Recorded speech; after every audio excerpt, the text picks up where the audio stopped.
لا حول ولا قوة إلا بالله العلي العظيم.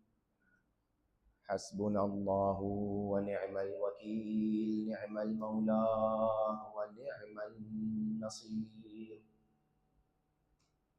الحمد لله الذي هدانا لهذا وما كنا لنهتدي لولا أن هدانا الله، لقد جاءت رسل ربنا بالحق.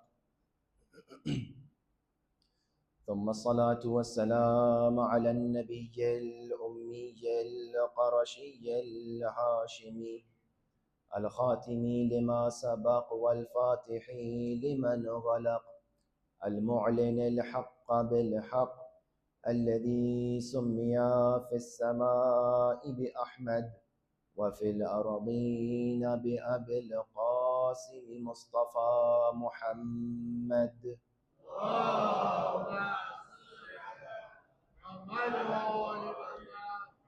وأهل بيته الطيبين الطاهرين المعصومين المظلومين، الذين أذهب الله عنهم الرجس وطهرهم تطهيرا.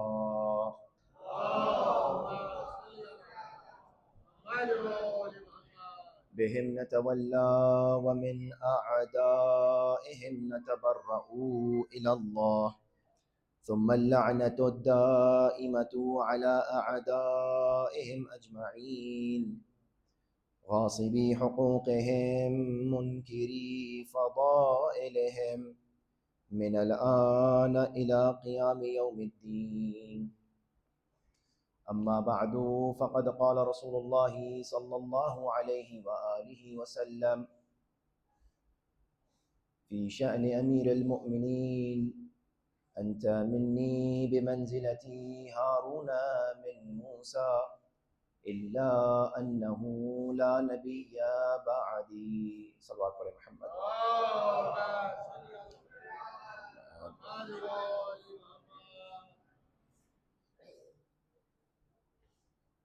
پروردگار کا ہم سب کے اوپر یہ احسان ہے کہ وہ بار بار ہمیں اور آپ کو یہ توفیق دیتا ہے کہ ہم مولا امیر المؤمنین علیہ الصلوۃ والسلام کے ذکر میں شامل ہو سکیں. اور یہ بات اتنی اہم ہے کہ آپ خود اس کو محسوس کریں گے کہ دنیا بھر اپنے اپنے مشغلے میں اور اپنی اپنی زندگیوں میں مصروف ہے، اور صرف کچھ ایسے چاہنے والے ہیں کہ جن کو اللہ نے چنا کہ وہ ذکر علی کے لیے آئیں اور وہ ذکر علی کریں، چونکہ یہ ثواب وہ ہے جو ہر ایک کی قسمت میں نہیں آتا. یہ فضیلت وہ ہے کہ جو ہر ایک کو نہیں ملتی. لہٰذا جو بھی جس طریقے سے بھی ان مجالس میں، ان توسلات میں، ان مجالس کو برپا کرنے میں جو بھی خدمت کر رہا ہے، وہ یہ سمجھ لے کہ یہ اللہ کی عنایت ہے، یہ اہل بیت کی عنایت ہے.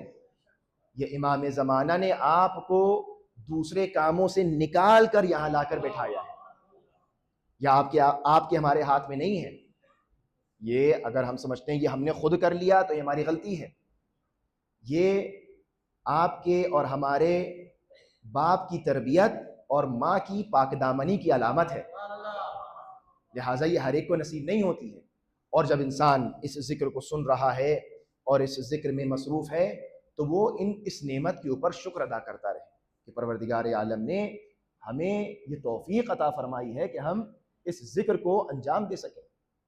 لہٰذا اور آج کی تاریخ کہ جو 19 رمضان کی گزری ہے، شب 20 رمضان ہے، اور یقیناً قیامت کی تاریخ ہے. امیر المؤمنین کے گھر میں جو اس وقت منظر ہے تاریخ میں وہ آپ کی نظروں کے سامنے ہے.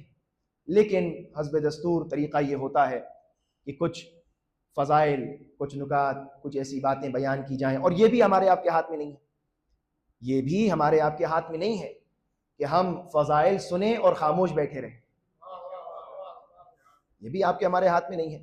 جب نام امیر المؤمنین آتا ہے تو مومن خود بخود مسرور ہو جاتا ہے. یہ ہمارے آپ کی طینت میں ہے. اور اسی طرح سے جب نام امام حسین آتا ہے تو انسان کا دل مغمون و محزون ہو جاتا ہے. یہ ہمارے آپ کے ہاتھ میں نہیں ہے.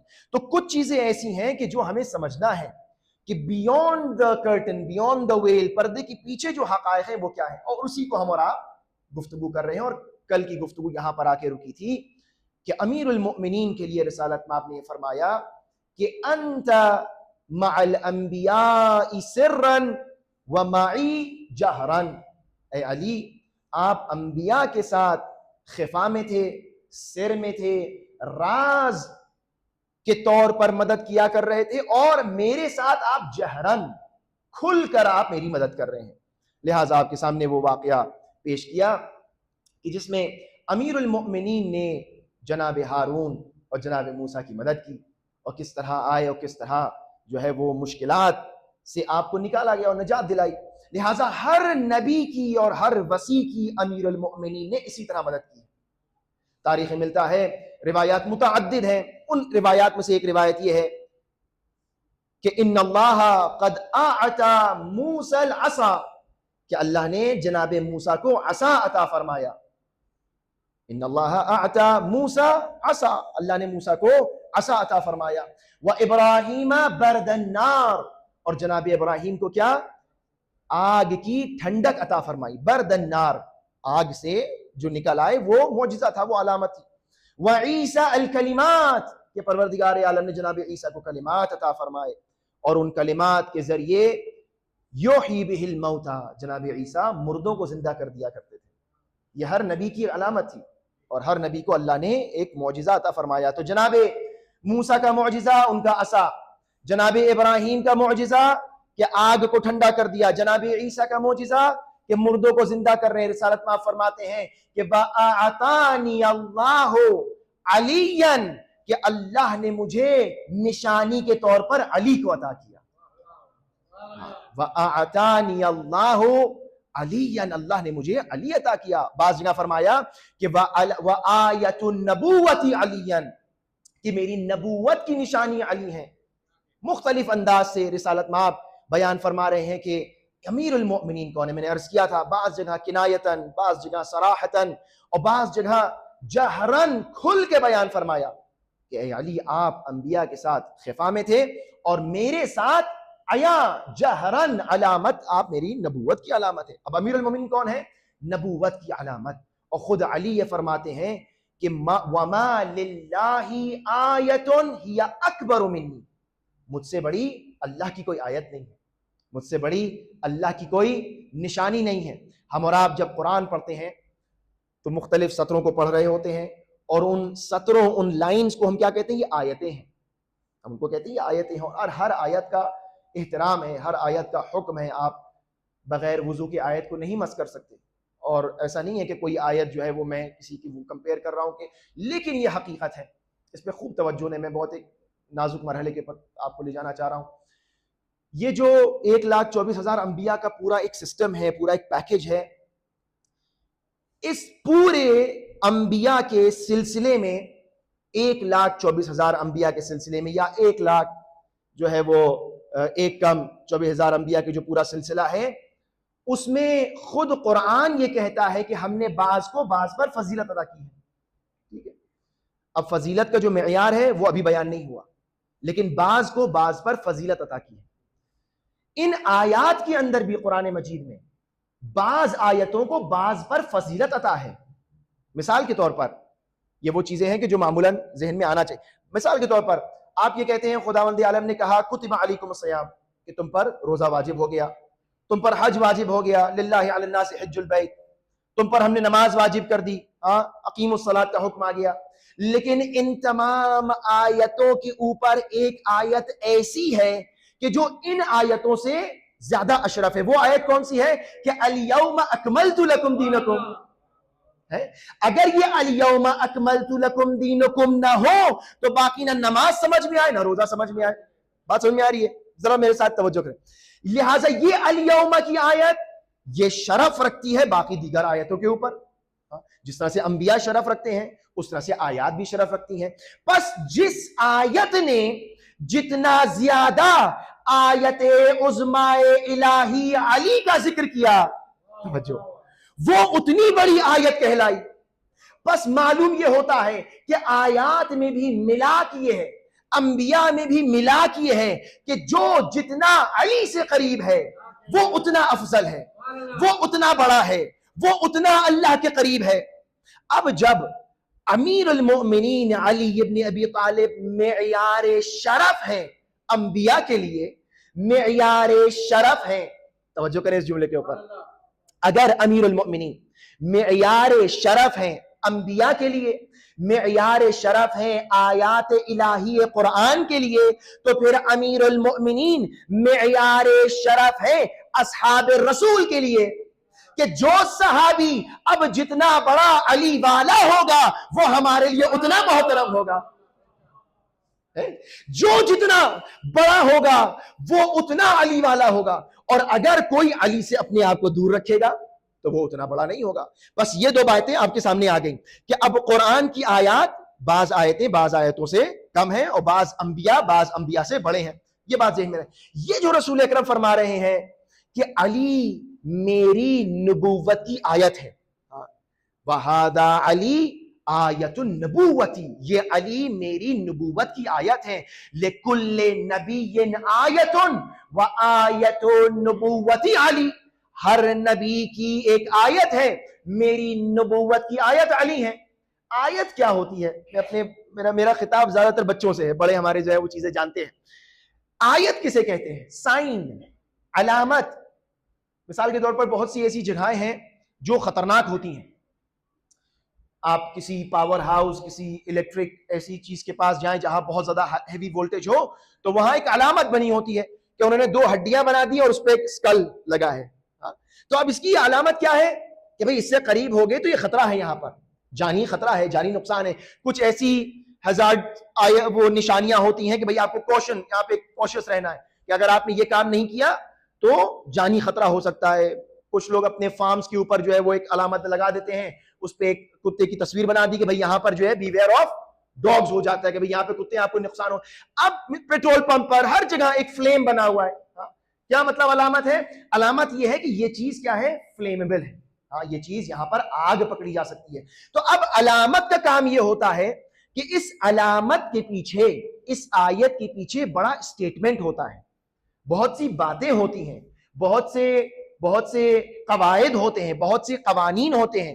اگر انسان کہے کہ نہیں صاحب ہم تو پیٹرول پمپ پر جو ہے وہ پیٹرول بھرتے ہوئے آگ جلائیں گے، ماچس جلائیں گے، تو اس کے خلاف ایکشن لیا جائے گا۔ کیوں ایکشن لیا جائے گا؟ انسان کہے گا بھائی اس علامت، جو علامت بنی ہے فلیم کی، یہ علامت اس لیے ہے کہ یہاں پہ قانون بتا رہی ہے۔ قانون یہ ہے کہ آپ یہاں پر آگ نہیں جلا سکتے۔ اگر آپ نے آگ جلائی تو آپ نے علامت کی بھی توہین کی، اور اس علامت کے پیچھے جو حکم ہے اس کو بھی نہیں مانا۔ توجہ کریں میرے ساتھ، یعنی جب انسان علامت کو نہیں مانتا، اس کا مطلب علامت کے پیچھے جو حکم ہے اس کو نہیں مانتا۔ رسالت میں آپ فرماتے ہیں کہ علی میری نبوت کی علامت ہے۔ علی کون ہے؟ میری نبوت کی علامت ہے، علی میری نبوت کی سائن ہے۔ علی کون ہے؟ علی بتا رہے ہیں کہ اگر کوئی علی کو مانتا ہے تو میری نبوت کو مانتا ہے، اور اگر کوئی علی کو نہیں مانتا تو وہ میری نبوت کو نہیں مانتا۔ توجہ ہے؟ یعنی علی وہ ہے کہ جس نے علی کو مانا اس نے نبی کو مانا، اور اگر کسی نے علی کو نہ مانا تو اس نے نبی کو نہ مانا۔ یہی تو معنی نکلا۔ امیر المومنین فرماتے ہیں وَمَا لِلَّهِ آیَةٌ أَكْبَرُ مِنِّي، مجھ سے بڑی اللہ کی کوئی آیت اور نشانی نہیں ہے۔ بس جو ایک علی کو نہ مانے وہ نہ نبی کو مان رہا ہے نہ اللہ کو مان رہا ہے۔ یہ ہے کمال ابو طالب کے بیٹے علی ابن ابی طالب کا، کہ علی کے اندر تمام ادیان کی تعلیمات پوشیدہ ہے۔ اب یہ کہنے کی ضرورت نہیں پڑے گی کہ اگر آپ بعض اوقات یہ کہا جاتا ہے کہ نہیں صاحب ہم تو اللہ کو مانتے ہیں، ہم تو نبی کو مانتے ہیں، علی ابن ابی طالب کو اس طرح نہیں مانتے جس طرح آپ مان لیتے ہیں۔ بھائی کیوں نہیں مانتے؟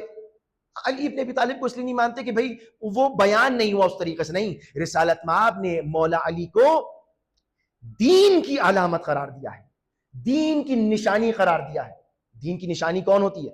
دین کی نشانی وہ ہوتی ہے کہ اگر نشانی کا انکار ہے تو پورے دین کا انکار ہے۔ اور اگر نشانی کا احترام ہے تو پھر پورے دین کا احترام ہے. اور متعدد جگہ پر آپ کو اس طرح کی روایات ملتی رہیں گی, اور روایات بہت ساری موجود ہیں.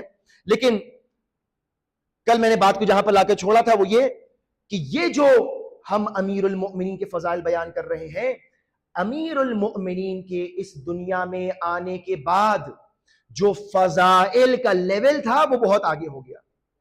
میں نے یہ مثال آپ کے سامنے کی کہ مولا جب اس دنیا میں آئے اس سے پہلے جناب آدم کا علم مشہور تھا, جناب عیسیٰ مشہور تھے, جناب موسیٰ مشہور تھے, جناب ابراہیم مشہور تھے. لیکن جب امیر المؤمنین آ گئے تو اب دیکھا یہ جائے گا کہ علی کہاں پر ہے, بعض دوسرے کہاں پر ہیں. یہ معیار ہو گیا. میں مثال دوں تاکہ آپ کی خاموشی تھوڑا سا ختم ہو اور بات جو ہے ہمارے بچوں کے ذہنوں میں قریب ہو جائے. مثال کے طور پر آپ جم گئے ہوں گے, یا اگر نہیں گئے ہوں گے تو کم از کم دیکھا ہوگا. جم میں ایک طریقہ ہوتا ہے, ایکوپمنٹس رکھے ہوئے ہیں, چیزیں رکھی ہوئی ہیں, اور لوگ آتے جاتے ہیں اپنی اپنی قوت و قدرت کے حساب سے وہاں پر ایکسرسائز کرتے ہیں, ورک آؤٹ کرتے ہیں. جو جتنا وزن اٹھا سکتا ہے وہ نیڈل نکالتا ہے, لگاتا ہے, پلیٹس کو چینج کرتا ہے, وزن کو اپنے حساب سے فکس کرتا ہے. ایک بار لگا ہے کہ اس کے اوپر آپ پل اپس کر سکتے ہیں. میں نے کل بار کی ہی مثال دی تھی, ایک سٹینڈرڈ کی مثال دی تھی. اب اگر جم میں معمولاً ایوریج ہائٹ کتنی ہوتی ہے, 5.5 ہو گئی, 5.6 ہو گئی, 5.7 ہو گئی, بہت ہو گئی, 6 فٹ کا آدمی ہو گیا. تو اب معمولاً جو ایوریج ہائٹ ہے وہاں پر یہ پل اپ بار لگا رہتا ہے. میں نے دیکھا ہے اس چیز کو کہ وہاں پر ایک پل اپ بار فکس کر دیا جاتا ہے کہ بھائی یہ یوزولی لوگ اسی کو استعمال کرتے ہیں. اب آپس میں کمپٹیشن ہوتا ہے کہ بھائی تم نے کتنے لگا, میں نے 12 پل اپس کیے, تم نے کتنے کے ہو گیا, میں نے 20 پل اپس کیے, تم نے میں نے 13 ہی کر پایا. تو یہ کمپٹیشن کیا ہو رہا ہے آپس میں, اس بار کے حساب سے ہو رہا ہے جو وہاں پر ایک کامن ایوریج ہائٹ کے حساب سے لگا ہے. اب اگر اسی جم میں کوئی 6.7 فٹ کا آدمی آ جائے تو کیا ہوگا, وہ اس بار کو وہاں سے نکال کر وہاں لگائے گا جہاں وہ پہنچ رہا ہے. توجہ کریے پلیز میرے ساتھ. وہ اس بار کو نکال کر بہت اوپر لگا دے گا. اب جب اتنے اوپر لگا دیا تو اب معاملہ کیا ہوا, اب کوئی یہ آپس میں نہیں گفتگو کرتا کہ تم نے 15 پل اپس کیے یا تم نے 16 جو ہے پل اپس کیے. اب مسئلہ یہ ہے کہ تم اس کو چھو پا رہے ہو یا نہیں. توجہ ہے, یعنی وہ مثال جو آپ کے ذہنوں کو قریب کرے وہ یہ ہے کہ اب وہ جب آئے گا وہ اپنے اس بار کو اپنی ہائٹ کے حساب سے فکس کرے گا, اور وہ اتنے اوپر لے کر جائے گا کہ ابھی تک جو فضیلتیں تھیں, تم نے 20 کیے, تم نے 50 کیے, تم نے 30 کیے, وہ سب ختم ہو گئیں. اب سوال یہ ہے کہ کون اس پر لٹک کے دکھائے. بعد میں وہ پل اپس کی بات ہوگی نا. تو اب معیار اتنا بلند ہو گیا.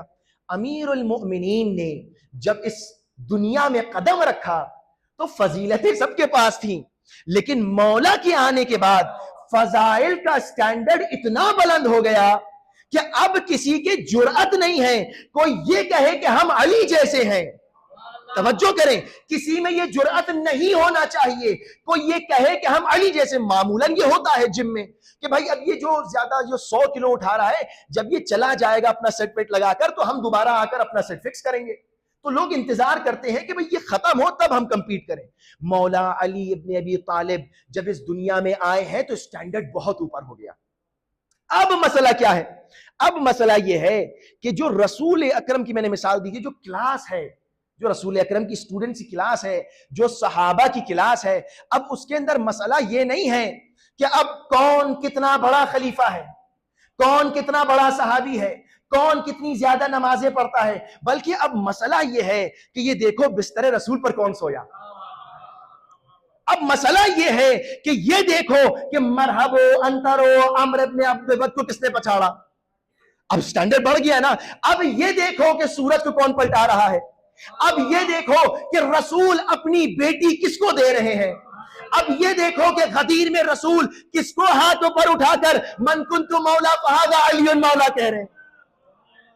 معیار اب اتنا بلند ہو گیا کہ اب کوئی اس کے قریب نہیں آ رہا ہے. لہٰذا اب ہماری نگاہ سے اگر کوئی دیکھے گا تو اب ہم یہ چھوٹے موٹے معیار اور ملاقات پر توجہ ہی نہیں کرتے. ہم صحابی کو اس نظریے سے کنسیڈر ہی نہیں کرتے. جب علی آ گئے ہیں تو اب معیار بدل گئے ہیں.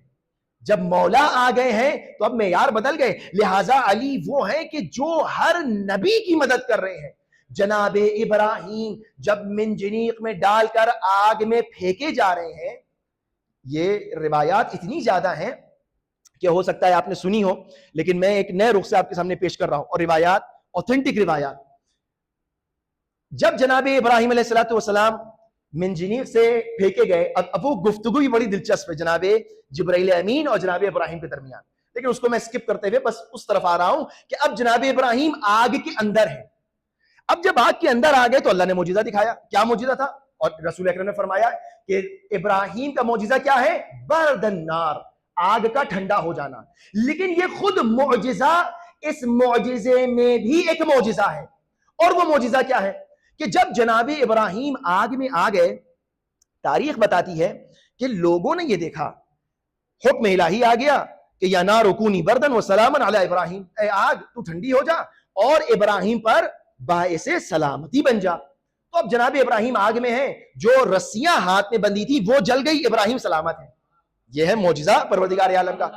لوگوں نے یہ دیکھا کہ ابراہیم کے ساتھ، توجہ چاہتا ہوں میں آپ کی، ابراہیم علیہ السلام کے ساتھ آگ میں کوئی اور بھی بیٹھا ہے.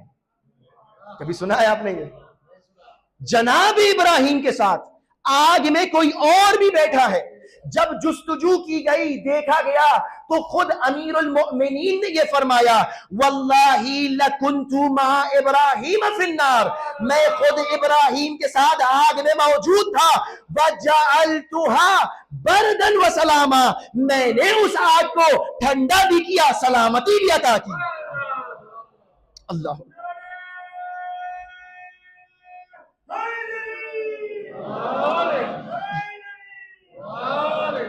اللہ آپ کو سلامت رکھے. یہ جو جناب ابراہیم علیہ السلام کی، جناب موسیٰ کی اس طرح مدد کی، جناب ابراہیم کی اس طرح مدد کر رہے ہیں، اور ہر جگہ ہر نبی اور ہر وصی کی کس نے مدد کی؟ امیر المؤمنین، جو سلطان مبین ہے، جو سلطان نصیر ہے، کہ جو ہر جگہ ہر موقع پر رسالت میں فرما رہے ہیں کہ اے علی آپ کنت مع الانبیاء سرا، آپ خفیہ طور پر ہر نبی کی مدد کر رہے تھے، لیکن آپ نے میری مدد کی ہے علنی طور پر، سب کے سامنے عیاں کر کے. لہٰذا بات کو کل یہاں پہ لا کے روکا تھا کہ رسالت مآب اپنی پوری کوشش یہ کر رہے ہیں کہ بیان کر کے جائیں فضائل امیر المؤمنین، لیکن ان فضیلتوں کے بیان کرنے میں دو رکاوٹیں ہیں. ایک رکاوٹ یہ ہے کہ کہیں ایسا نہ ہو کہ رسول بیان کریں اور لوگ اس کو کیا زیادہ سمجھ بیٹھیں، اور کہیں ایسا بھی نہ ہو کہ رسول بیان کریں اور لوگ اس کو کم سمجھ بیٹھیں. بات یہاں پہ آ کے رکی تھی، میں نے آپ سے کہا تھا میں عرض کروں گا. تو یہ دو چیلنجز ہیں ہمارے پاس، لہٰذا انہی دو چیلنجز سے دو بڑے الزامات نکلتے ہیں. ایک ہے غلو کا اور ایک ہے تقصیر کا. جو امیر المؤمنین کو اس مرتبے سے بڑھا دے یہ غلو ہے، اور جو امیر المؤمنین کو اس مرحلے سے نیچے لے آئے یہ تقصیر ہے. لہٰذا انسان اس بات پر غور کرے کہ امیر المؤمنین کے فضائل وہ بیان ہو کہ جو اہل بیت نے بیان کیے ہیں، جو روایات میں موجود ہیں. لہٰذا اب ہم غور کریں اور دقت کریں اس بات کے اوپر کہ مولا امیر المؤمنین کے لیے جو رسالت مآب نے فضائل بیان کیے ہیں، بیان کرتے کرتے آخر میں آ کر یہی ہمیشہ کہا کہ اے علی، میں اگر بیان کر دوں تو ڈر یہ ہے کہ جو لوگ مسیحی عیسی ابن مریم کے بارے میں کہتے ہیں وہ کہیں آپ کے بارے میں نہ کہنے لگے. اس کا مطلب رسالت مآب نے سب کچھ بیان نہیں کیا. جو کچھ ہمارے پاس ہے وہ اس مقدار میں ہے جو ہم برداشت کر سکیں. البتہ بعض اوقات وہ بھی برداشت نہیں ہوتا. مسئلہ یہ بھی ہے کہ جو بیان کر دیا گیا ہے وہ بھی کچھ لوگوں سے برداشت نہیں ہوتا. لہٰذا یہ غلو و تقصیر آتی رہتی ہے. میں مثال دے کر بات کو جلدی سے واضح کروں تاکہ بچوں کے لیے، خاص طور پر بچوں کے لیے مسائل حل ہونا چاہیے. تقصیر یعنی کیا؟ تقصیر یعنی کیا؟ تقصیر یعنی کہ کم کر دینا، کاٹ دینا، قینچی سے جو ہے وہ سیزر سے چیزوں کو اڑا دینا، اسے کہتے ہیں تقصیر. آپ حج میں بھی جو ہے وہ تقصیر کرتے ہیں، کاٹ دیتے ہیں چیزوں کو، کم کر دیتے ہیں. مثال کے طور پر اگر کسی بچے کا باپ اولمپکس کا گولڈ میڈلسٹ ہو، ہاں، بہت زبردست بھاگتا ہو، بہت زبردست سپرنٹ کرتا ہو، اور دنیا کا انٹرنیشنل لیول کا مانا جانا کیا ہو، بھاگتا ہو، رنر ہو. بچہ جو ہے وہ اسکول جائے اور اسکول جانے کے بعد خوب توجہ کریں، میں بہت سی باتیں شاید کھول کے نہ بیان کر سکوں، وقت کی کمی کی وجہ سے بھی اور حساسیت کی وجہ سے بھی، لیکن آپ کے اذہان عالیہ تک ہو سکتا ہے بات پہنچ جائے. بچہ نہیں جانتا کہ باپ دنیا کا اولمپکس کا گولڈ میڈلسٹ ہے، اور ایک نہیں دسیوں اس کے پاس گولڈ میڈلز ہیں، لیکن وہ اپنے اسکول جاتا ہے اور اسکول جانے کے بعد اپنے بچوں سے کہتا ہے کہ تمہیں پتا ہے میرے ابا تم سے ریس میں جیت سکتے ہیں. آپ تھوڑا سا بیدار ہو جائیے. تمہیں پتا ہے میرے ابا تم سے ریس میں جیت سکتے ہیں، ہاں، اور تمہیں پتا ہے میرے ابا جو ہے وہ جو ہمارے اسپورٹس کے جو کوچ ہیں ان سے بھی ریس میں جیت سکتے ہیں. اور وہ ہر ایک سے جا کر خوش ہو کر بیان کرتا ہے کہ میرے ابا کو تو گولڈ میڈل ملا ہے، میرے ابا تم سب سے کیا ریس میں جیت سکتے ہیں.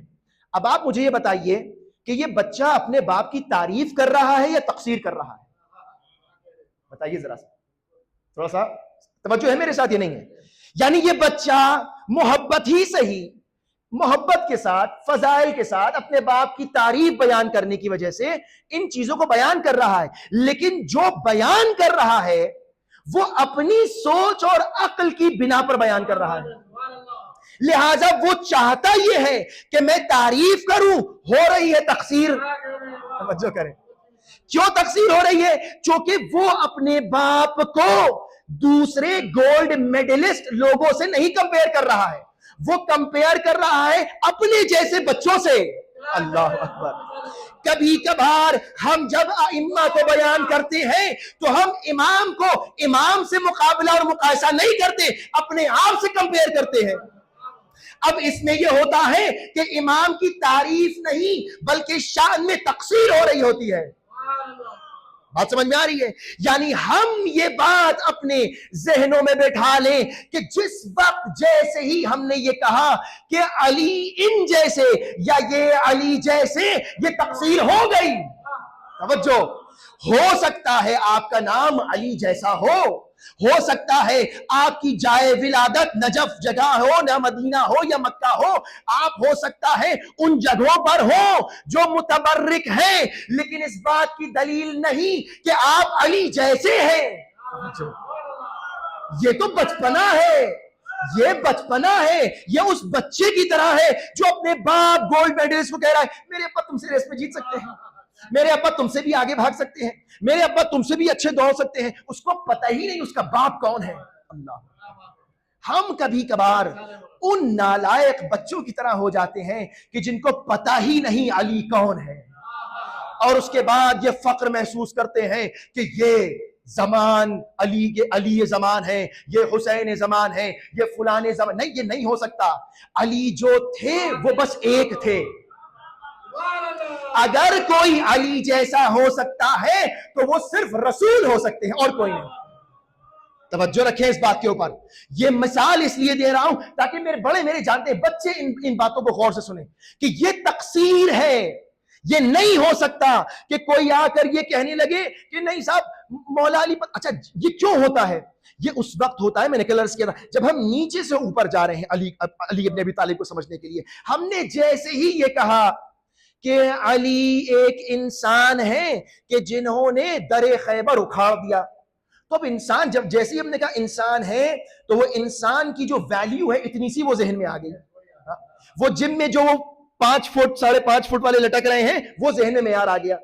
اب جب ہم کہتے ہیں کہ در خیبر اکھاڑ دیا تو ہم کہتے ہیں کہ انسان آخر کتنا بڑا ہو سکتا ہے، کتنا طاقتور ہو سکتا ہے جو در خیبر اکھاڑ دے. نہیں، یہ ڈاؤٹ فل لگ رہا ہے.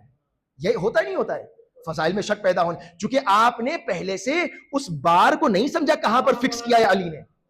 آپ کو پتہ ہی نہیں علی ہے کون، ہمیں پتہ ہی نہیں مولا امیر المومنین کے فضائل ہے کیا. ہم نے تو بس یہی دیکھا کہ مولا علی کا تقوی، مولا علی کا صبر، مولا علی کی جنگیں. یہ تو اس دنیا میں کیپیسٹی تھی وہ مولا امیر المومنین ظاہر کی رسالت میں آپ نے بیان کر دی. لیکن حقیقت میں اس وقت سمجھ میں آئے گا کہ جب محشر بپا ہوگا، رسول کا منبر لگا ہوگا، علی داہنی جانب کھڑے ہوں گے، علم لواء الحمد ہاتھ میں ہوگا, اللہ یہ آواز دے گا لمن الملک اليوم, اب بتاؤ آج کا دن کس کا دن ہے؟ آواز آئے گی للہ الواحد القہار, آج کا دن اللہ کا دن ہے. اور جب یہ اقرار لے لیا جائے گا کہ آج کا دن اللہ کا دن ہے, تو پھر اللہ علی سے یہ کہے گا اب آؤ قسیم النار والجنت کا مطلب سمجھاؤ. اللہ اکبر, سمجھ میں آیا آپ کی؟ اب علی آئیں گے اور فرمائیں گے یعنی نام اللہ کا ہوگا, حکومت علی کی ہوگی, بانٹیں گے علی اپنے ہاتھ سے, ہذا لی و ہذا لک, یہ تیرا ہے یہ میرا ہے, یہ وہاں ہوگا. لہٰذا اس مختصر سی محدود دنیا میں جو آپ جب یہ دعائیں, جو اب باتیں بہت سی ذہن میں آ رہی, آپ جب دعائیں جوشن کبیر پڑھتے ہیں 100 بند ہے اس میں, آپ ہزاروں اس میں جو ہے وہ صفات بیان کرتے ہیں کہ میرا اللہ یہ ہے, میرا خالق یہ ہے, میرا معبود یہ ہے, اور بیان کرنے کے بعد آپ کیا کہتے ہیں؟ سبحانک یا لا الہ الا انت, اے میرے اللہ جو کچھ میں نے بیان کیا تو اس سے بھی زیادہ منزہ ہے. کہیں ایسا نہ ہو کہ میں نے جو بیان کیا میں یہ سمجھوں بس تو یہی ہے, ایسا نہیں ہو سکتا. بس جو ہم فضائل صفات اللہ کی بیان کرنے کے بعد اقرار کرتے ہیں کہ سبحانک یا لا الہ الا انت, اے اللہ تو ان تمام چیزوں سے منزہ ہے, اسی طریقے سے جب فضائل مولا امیر بیان ہو تو انسان یہ دل میں رکھے یہ بس وہ ہے جو ہمیں بتا دیا گیا ہے, یہ کمپلیٹ علی نہیں ہے. وہ صفات, وہ تجلی, وہ اس جگہ نظر آئے گی کہ جو اس دنیا سے بہت وسیع ہو. یہ وہ صفات ہیں جو, تو یہ کیا ہے؟ یہ تقصیر ہے. اب وقت نہیں ہے, یہ تقصیر ہے کہ انسان گھٹا دے, انسان کم کر دے. مثالیں ذہن میں رہ جاتی ہیں, آپ کے ذہن میں رہیں گی, بچوں کے انشاءاللہ ذہن میں رہے گی, اور اس کے اوپر خبردار کچھ بھی ہو جائے, کچھ بھی ہو جائے, جو اہل بیت اطہار علیہم الصلاۃ والسلام ہے وہ ہماری ریڈ لائن ہے, وہ ہماری عزت ہے, وہ ہمارا وقار ہے. ہمیں ان کو دیکھنا ہے کہ انہوں نے معیار فضائل کہاں پلا کے سیٹ کیے ہیں. یہ ہو گیا تقسیم. ایک ہے غلو. غلو یعنی کیا؟ غلو یعنی حد سے سوا بڑھا دینا. وہاں پر تقصیر کے لیے اہل بیت اطہار نے قانون دیا اور ہم لوگوں سے یہ کہہ دیا کہ دیکھو جو بھی تمہیں بیان کرنا ہے ہم کو, لیکن کبھی بھی لا یقاسو بنا احد, کبھی بھی کسی سے ہمیں کمپیئر نہ کرنا. یہ اہل بیت نے ہمیں قانون دیا, حدیث روایات متعدد, کہ ہمیں کبھی کسی سے کمپیئر نہ کرنا, تو تم سے تقصیر کبھی نہیں ہوگی. غلو کے لیے یہ قاعدہ بیان کیا کہ نزہونا من الربوبیہ وقولوا فینا ما شئتم, ہم کو بس اللہ نہ کہنا, باقی جو دل چاہے کہنا. اللہ اکبر.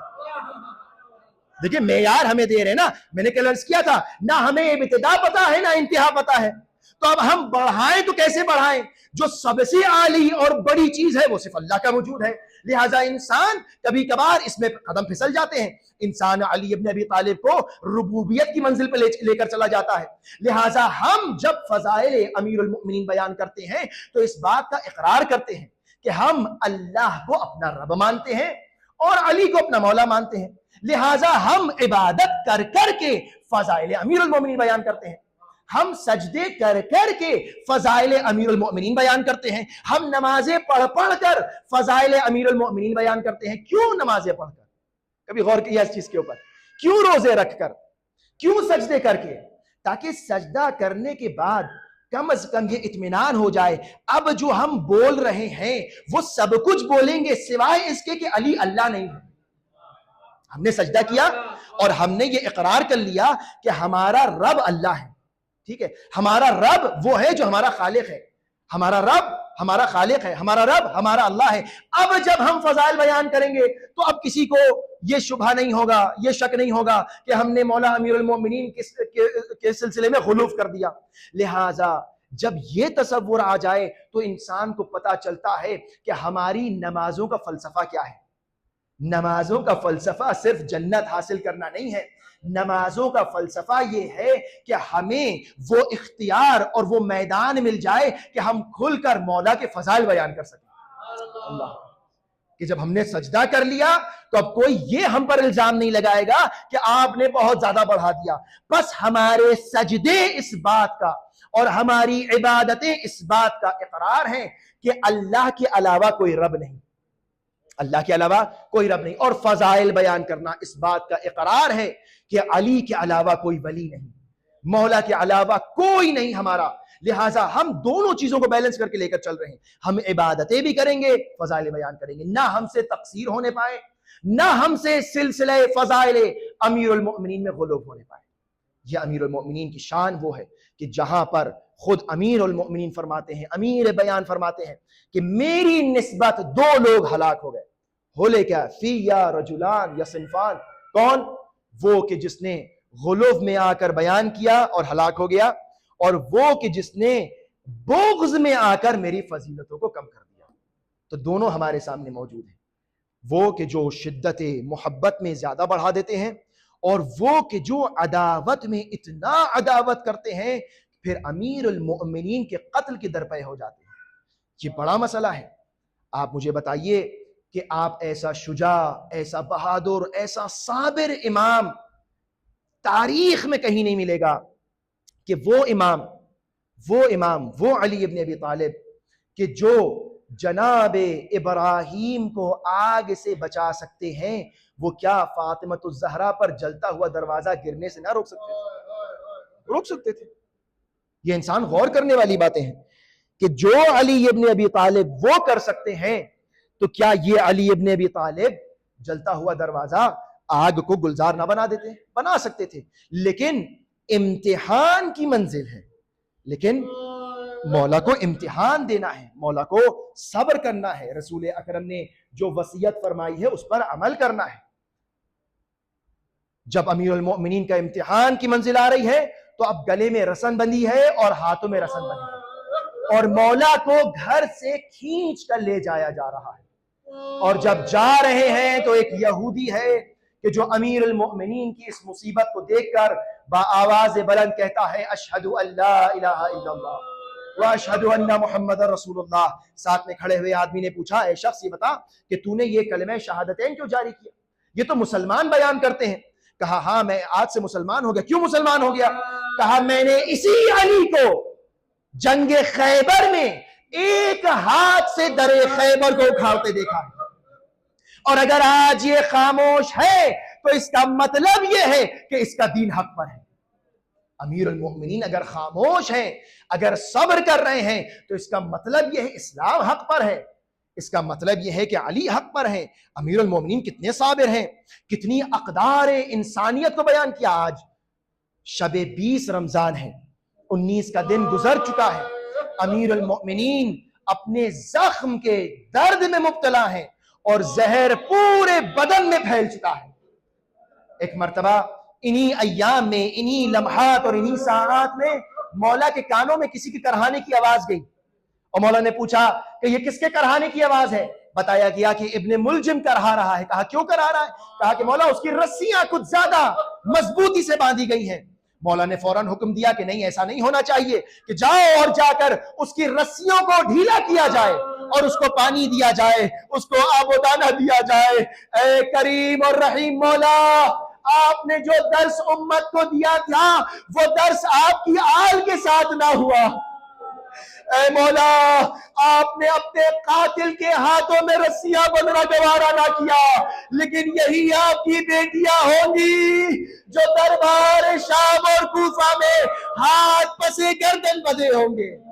اجرکم اللہ، اجرکم اللہ۔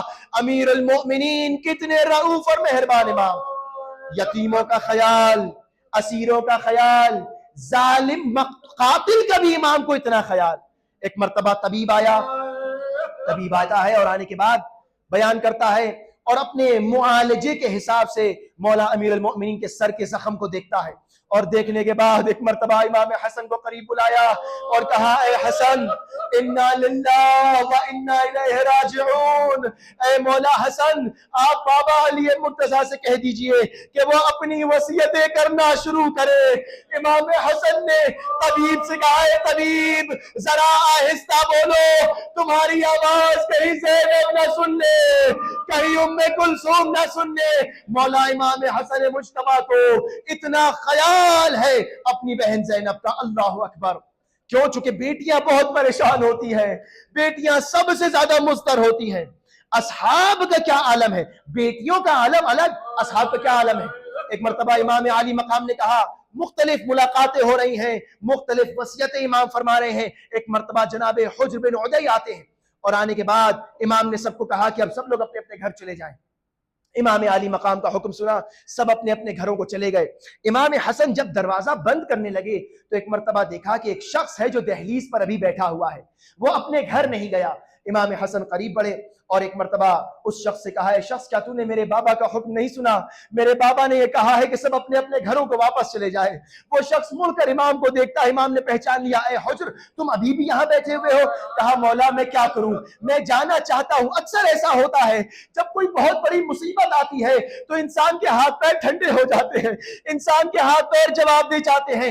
حجر بن عدی یہ کہتے ہیں کہ مولا میں تو جانا چاہتا ہوں، لیکن میرے پیروں میں اتنی طاقت نہیں کہ میں خود چل کے گھر جا سکوں۔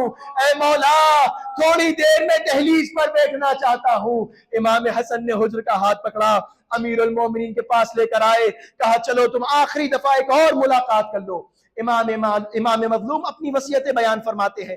حجر مستقل امام کے چہرے کو دیکھتے ہیں، امام کو محسوس ہوتا ہے کہ حجر کی توجہ کہیں اور ہے۔ امام پوچھتے ہیں، اے حجر بن عدی، کیا تم میری باتیں سن رہے ہو؟ ایک مرتبہ متوجہ ہوتے ہیں اور کہتے ہیں، مولا آپ کے سر اقدس پر جو ایک زرد پٹی بندھی ہے اس کا رنگ بالکل آپ کے چہرے کی طرح ہو گیا ہے۔ یعنی امام کے جسم مبارک میں اتنا زیادہ زہر پھیل چکا تھا کہ امام کے چہرے کا رنگ متغیر ہو چکا تھا۔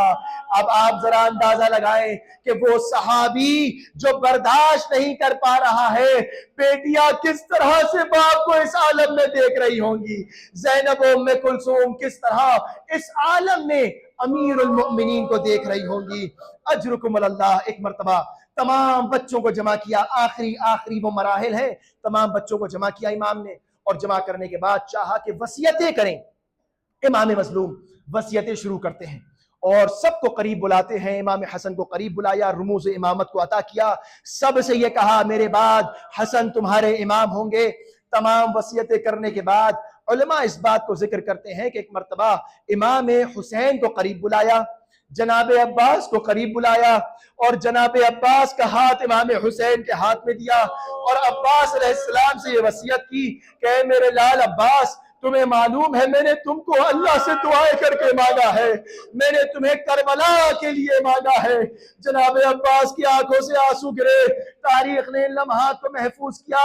ایک مرتبہ امام علی مقام نے امام حسین سے کہا، بیٹا حسین اپنا کان قریب لائیے۔ امام حسین اور امام علی میں کچھ گفتگو ہوئی، دونوں باپ بیٹے نے بہت گریہ کیا اور بات ختم ہو گئی، امام کی شہادت بھی ہو گئی۔ بعد میں لوگوں نے خوب پوچھا کہ اے مولا حسین بتائیے بابا علی مرتضیٰ نے کیا کہا تھا؟ امام حسین اکثر ٹال دیا کرتے تھے، امام بیان نہیں کرتے تھے۔ جب بہت اصرار ہوتا تھا تو امام فرماتے تھے جب وقت آئے گا تو میں بتاؤں گا، جب وہ وقت آئے گا تمہیں پتا چل جائے گا۔ لوگ پوچھا کرتے تھے، امام نہیں بتاتے تھے۔ آپ کو معلوم ہے وہ وقت کب آیا؟ اجرکم اللہ، وہ وقت اس وقت آیا، وہ وقت آیا کہ جب رخصتی کا وقت تھا، جب حسین آخری وقت جناب زینب سے ملنے کے لیے آئے، الوداع ہو گئی۔ ایک مرتبہ امام حسین نے جناب زینب سے کہا، اے زینب تم لوگ اکثر پوچھا کرتے تھے کہ بابا علی مرتضیٰ نے مجھ سے کان میں کیا کہا تھا۔ اے بہن زینب آج وہ وقت ہے کہ میں بابا علی مرتضیٰ کی وصیت پر عمل کرنا چاہتا ہوں۔ اے بھیا، اے ماجایا، اے حسین، میرے بابا کی کیا وصیت تھی؟ امام علی مقام نے جناب زینب کے ہاتھوں کا بوسہ لینا شروع کیا۔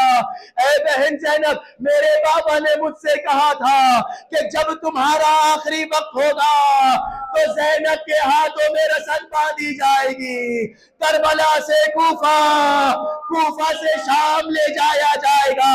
امام حسین نے امام علی کی وصیت پر عمل کر دیا۔ جب جانے لگے تو بہن نے بھائی کے گلے میں باہیں ڈالی، اے بھیا تم نے باپ کی وصیت پر عمل کر دیا، مجھے ماں کی وصیت پر عمل کرنا ہے۔ ایک مرتبہ گلے کے بوسے لینا شروع کیے۔